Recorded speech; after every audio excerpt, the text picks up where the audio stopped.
It's well documented that these teams were up to some shady during their Super Bowl runs. But throughout all of NFL history, which franchise has actually cheated the most? Hi, my name is Dave Show, and in this video, I'm going to tell you about that frequently rule-breaking franchise, and it's your job to guess which one it is. Are you up for the challenge? Yeah? Then let's get to it!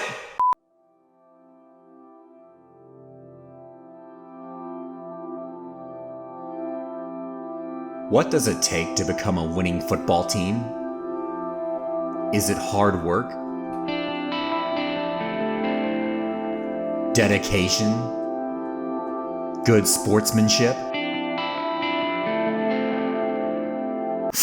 No, you cheat your ass off! The NFL team that's cheated the most is among the top 10 in Super Bowl appearances, winning the championship multiple times.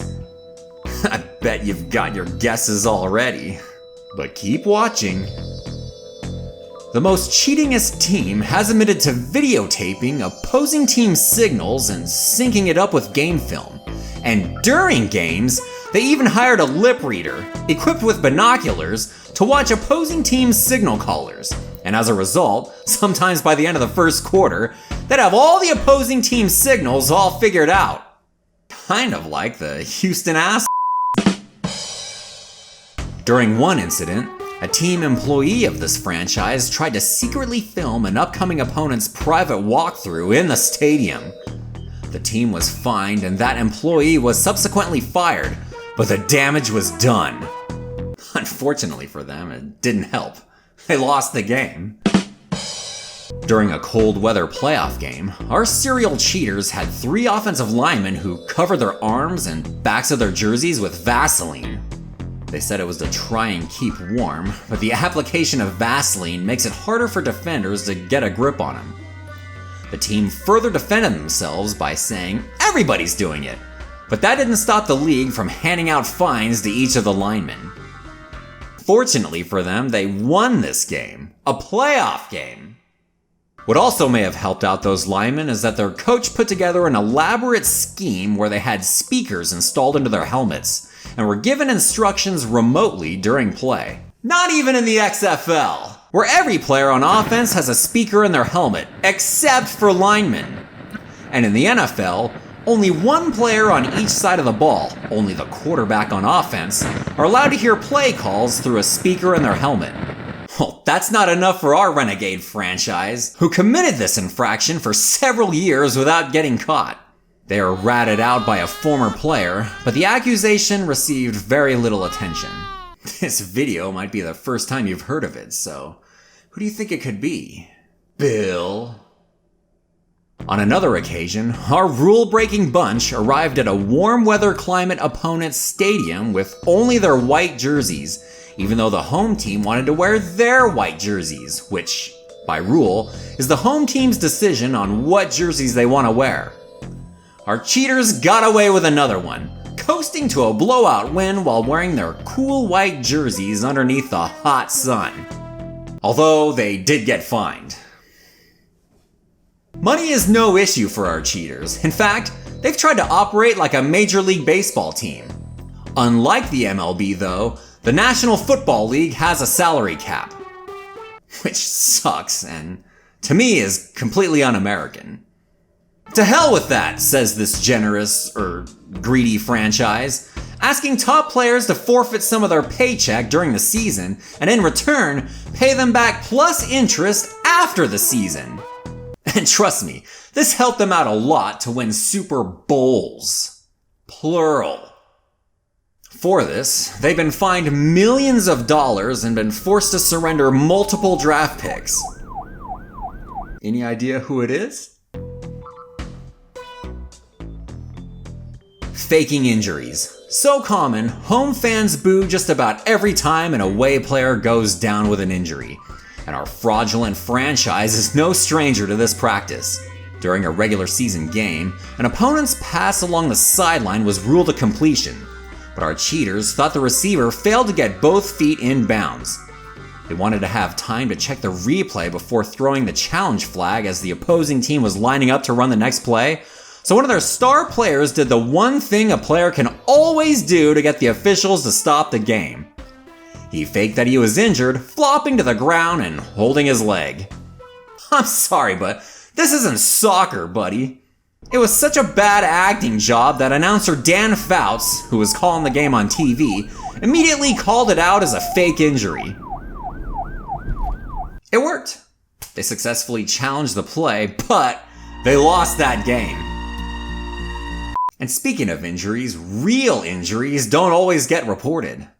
The team has been fined multiple times for failing to report injuries, and in another instance, lied about their quarterback's injury because they didn't want to give the opposing team an advantage in case the backup got hurt.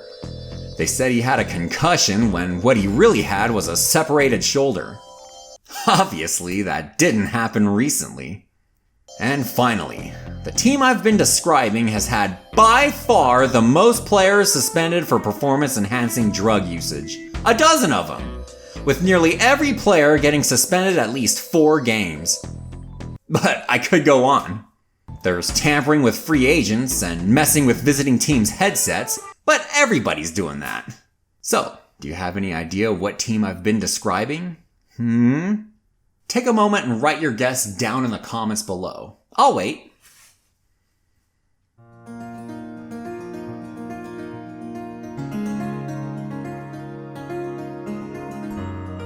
Okay, got it? So here they are, the NFL franchise that's cheated the most. The Denver Broncos. This all according to a fantastic website called YourTeamCheats.com. They've got a complete archive of every incident where every NFL team has bent the rules. And it's every single one of them. But none as much as the Broncos. Are you surprised? I imagine most of you assume that the Patriots, with their 9 Super Bowl appearances in the last 18 years, they would have been the ones pissing on the rule book more than anybody else. But according to this website, the Pats are only a touch below average NFL cheaters. I'm sorry, but they're just that great. But they're not the easiest guys to put your arms around. Of course, I have no problem with it.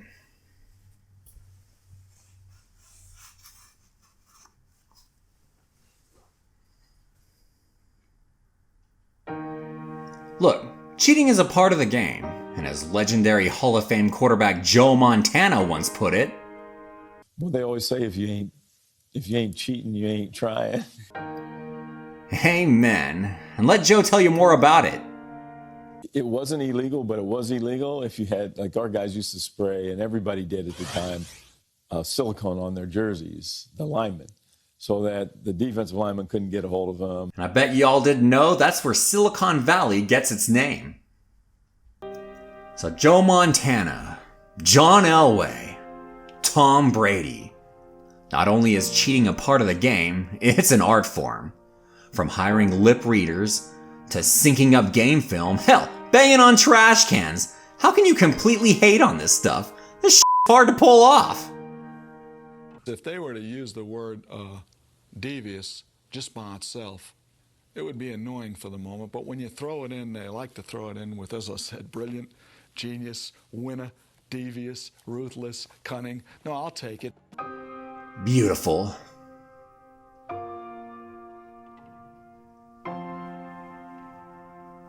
Hey, you made it to the end of the video. Let me know what you thought about it down in the comments below. And if you're new here, consider subscribing by clicking up here somewhere. I do videos like this every week, and you don't want to miss it. In fact, hey, stick around the channel and watch one of these videos over here. Or not, which, if that's the case, I feel sorry for you.